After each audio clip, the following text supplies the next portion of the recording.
Charlie Kirk is the kind of guy who goes on a college campus, sets up a big sign that says socialism is evil, prove me wrong, and then takes every kind of wacko, left-wing, curveball, outrageous question that you can imagine, and he fields all of them. And here's the surprising part, he doesn't back down, and that's why I appreciate him and why I had you on today. Hey, Charlie. Thank you, glad to be here. Thank you. Tell me about Turning Point USA a little bit. I know you're on college campuses, but lately you're also expanding on the high school That's campuses? right, yeah, we're on pace at 1,000 high school chapters across the country. Look, Turning Point USA, we exist to help pass down American values from one generation to the other. We fight as hard as we do, and we fight to win at Turning Point USA to make sure your kids and grandkids live in a free country. If your kids and grandkids don't share your values or some semblance of American values, then will America continue to exist?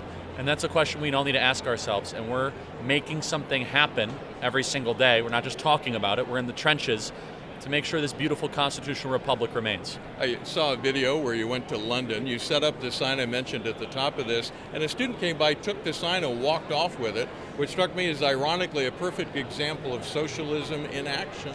Yeah, they take your stuff without your consent and everybody's unhappy. Why do you call it Turning Point? I've heard about it for years, but I've never heard anybody answer that question. Why did you pick that name? Yeah, so I started it in June of 2012, same name for 10 years. I think we're at a generational turning point. We can go the ways of Marxism, collectivism, postmodernism, secularism, or we can recommit ourselves to the idea of a constitutional republic, one that believes in liberty and freedom, and I'm increasingly optimistic that the people of this country are starting to rise up. I love watching you take the questions from the students on campus, and my initial thought was, I'll do that. I'll make a list of the hardball questions that they throw you and get you to answer them. I thought, what I really want to do to help our audience understand what's going on campus is ask you some questions, because you have a unique vantage point to look into the psyche of campus dwellers all over the country, all over the world for that matter. And we have a need to try to reach into those lives and try to reach them with a message and influence them. So I want to get you to help us understand what it's like inside the head of a college student these days. So first, describe how students today view the concept of free speech.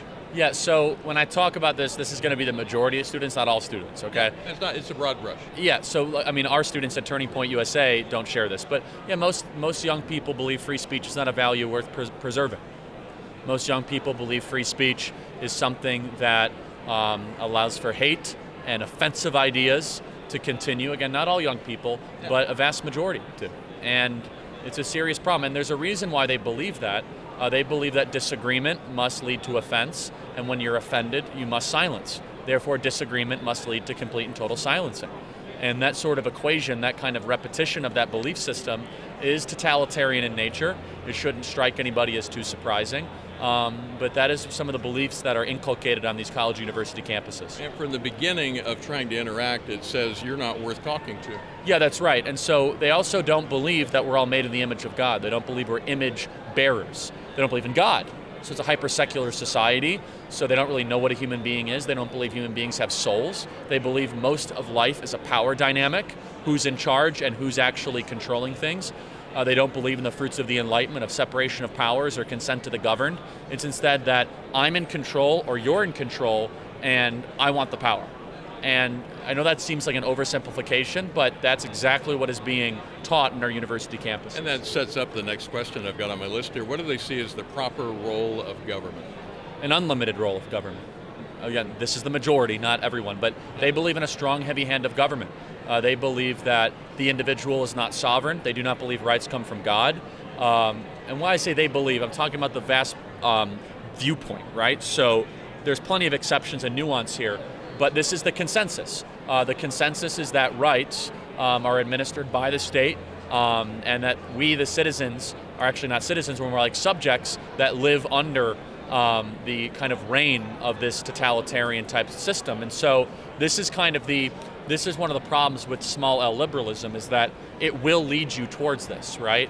And this is something I try to push back upon in conservatives, where they say, like, we're classically liberal. Be careful with that, because that will soon lead to leftist totalitarianism.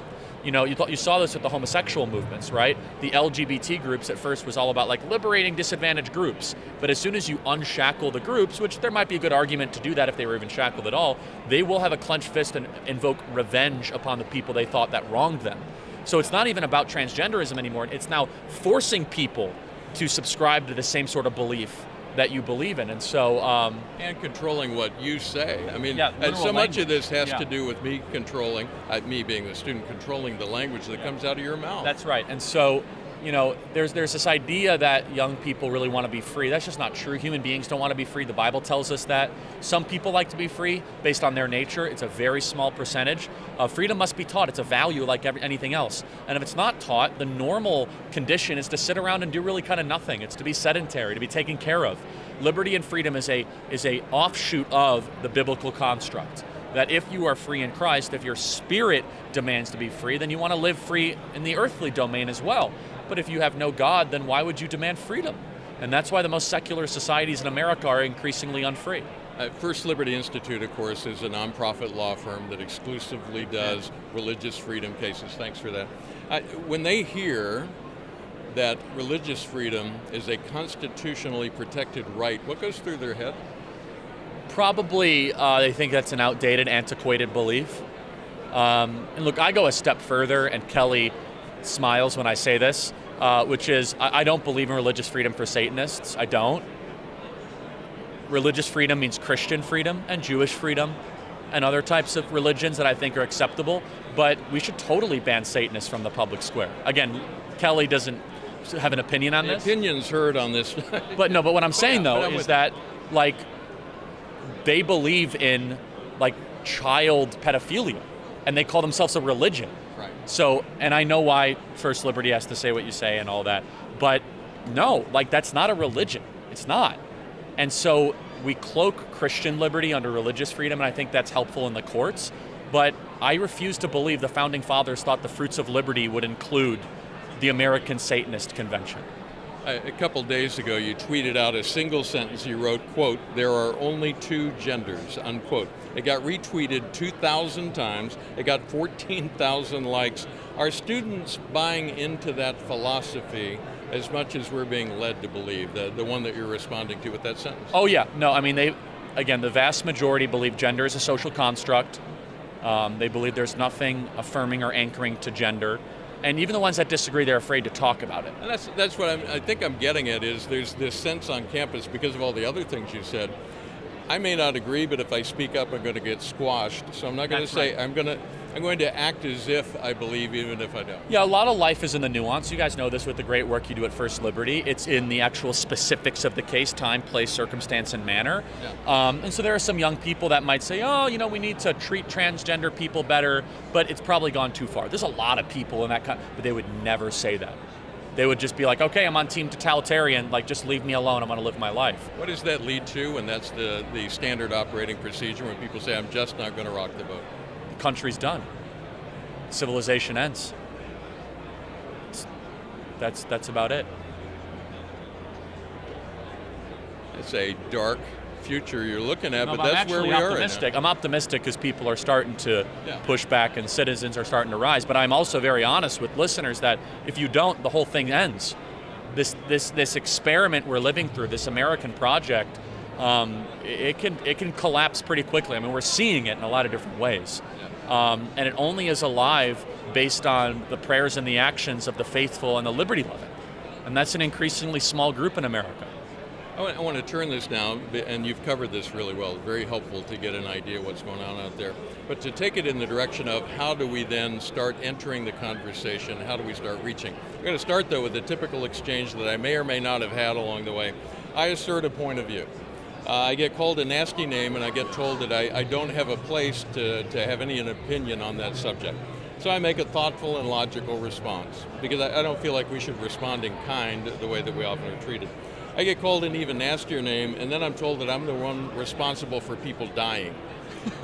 How do we break out of that cycle so that we can have an actual conversation about issues? Yeah, look, we can only do so much. I mean, I just had an interview with somebody, nice person, that made no sense.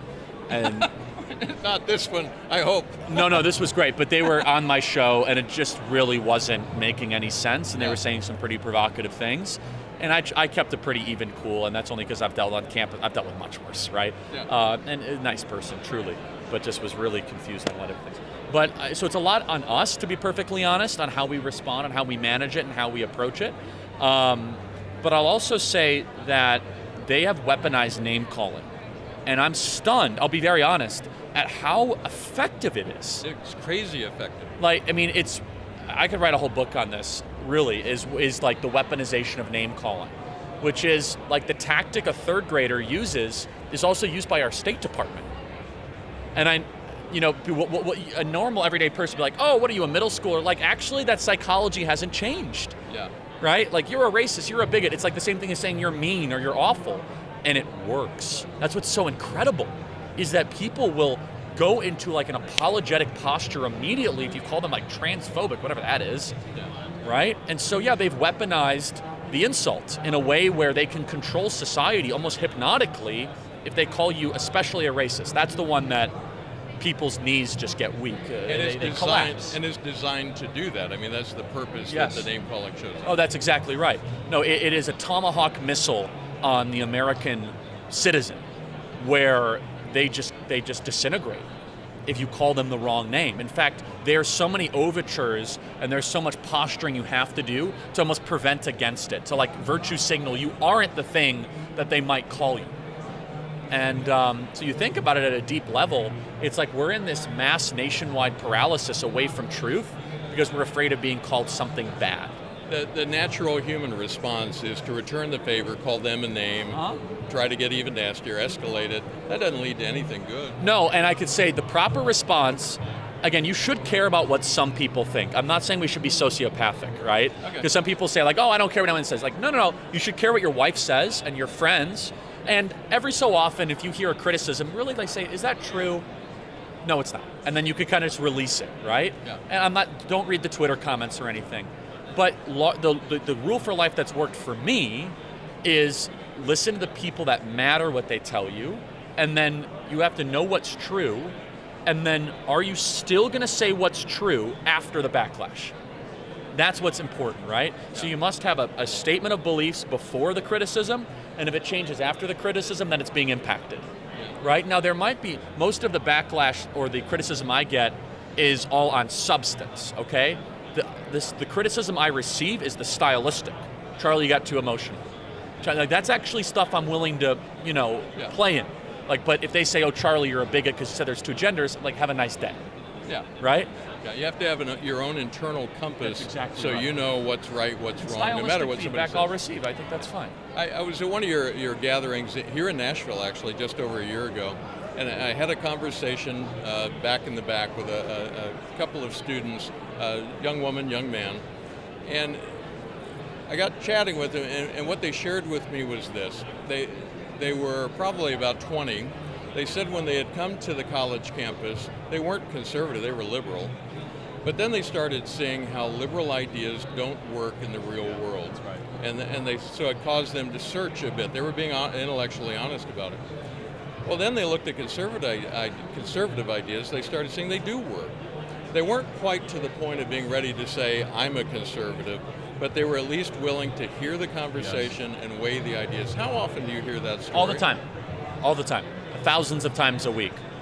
We have a big audience on our podcast. We've been very blessed. I get people that reach out that disagree with so much I say, then they'll email 6 months later and they disagree a little bit less. And look, I take some very strong stances.